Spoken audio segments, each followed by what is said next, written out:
when I popped in that DVD and I thought, now what is this nonsense? I think this could be a hit. Did you think it was going to be a hit?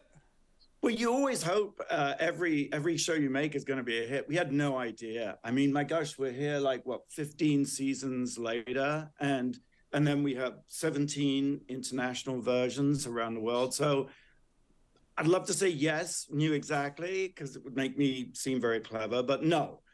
Neither I nor Randy, my partner at World of Wonder, we had no idea. I think that the story goes, at least the story that RuPaul tells, is that when you had a first business meeting, that RuPaul, I think, was in a loincloth and maybe had No. Go ahead. You tell the story. Don't want to start any rumors here. No, the first time Randy and I met Ru, he was dressed differently than he is today, for sure. But we've been partners with Ru for many, many years, and made his first, the video for his first single, Supermodel. And it's been a great, long, ongoing relationship. And Ru is really a spectacular individual. Absolutely. And so, Lady Camden, let me bring you into this, because I can tell you that my relationship with RuPaul started by sneaking reading his book at the Towson, Maryland Borders bookstore, because I was too shy, and certainly not out of the closet, I was just a kid, to actually do anything about my curiosity other than, and I didn't have any money, go to the bookstore and read the entire book there at the bookstore, because I was too embarrassed to, like tell my mom that I wanted to get it. But I think that a lot of young, gay people and queer people really got a chance to sort of learn about themselves through RuPaul. And, Lady Camden, you're a huge part of that. Yeah, I mean, I had a similar experience with like the book thing too. I remember reading one of the books and even taking a photograph of it and tagging RuPaul, being like, maybe she'll see it and comment. Not really realizing the full scope and the weight the Drag Race like really was even holding at that time. And yeah, for someone like me, I was someone that I decided who I was. I was always going to be a ballet dancer forever. I even told myself I would never ever do drag. That's so just something that's so not me. And now look at my room, for example. It's just, drag is everywhere. I can't get away from it. And I love it. Yeah. And that's kind of why I wrote the book Screen Age, because in a way, I think American culture is drag culture. One of the things, we've done things other than Drag Race, a documentary about the Statue of Liberty.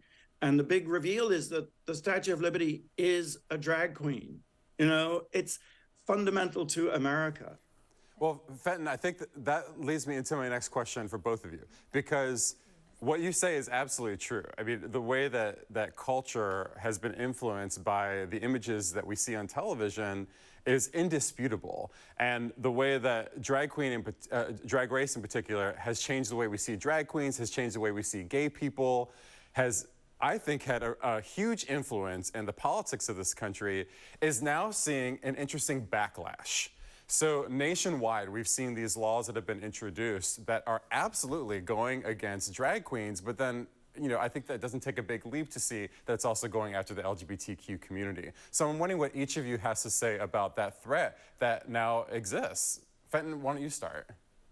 It's a distraction, and I think it's also connected to the trend of banning books. I think something like 157,000 books have been banned the last few years, particularly in places like Florida.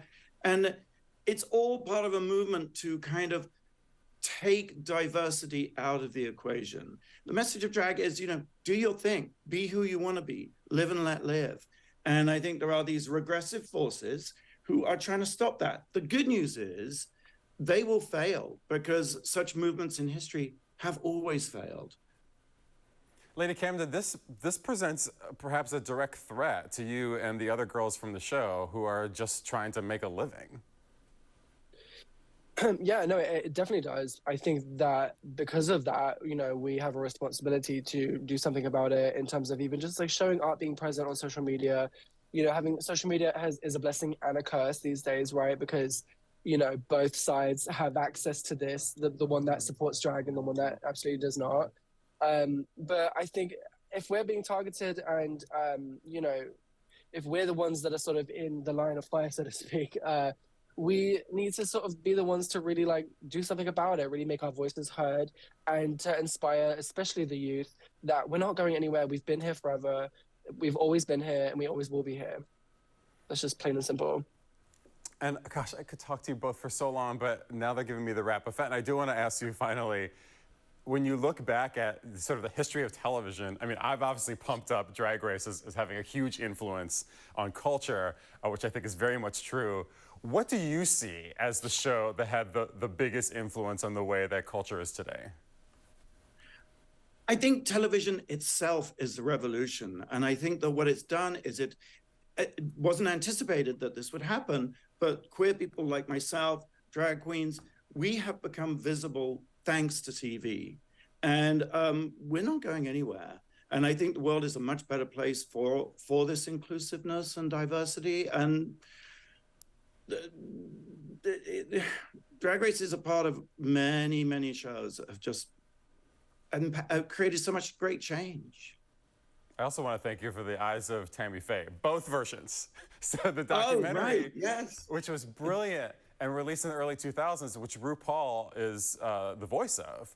And then, of course, right, it's all one kind of cluster and family. And then Jessica Chastain turned the documentary into a movie, 2 Oscars, yay. And deserved. I mean, honestly, so good. Lady Camden, I want to give you an opportunity to plug us. So where can we see you soon, other than tonight at Books Inc.?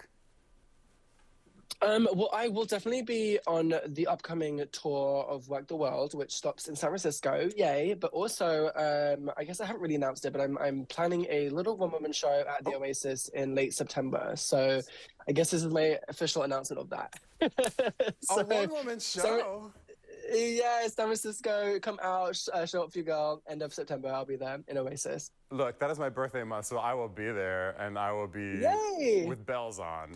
Really excited. You're such a talented person. Well, thank you, guys. To both of you, a pleasure talking to you, and I hope everyone goes out to see this event hosted by Lady Camden tonight at Fenton Bailey's new book called Screen Age. It's at 601 Van Ness Avenue in San Francisco at Books Inc. tonight, so go check them out. Thank you both.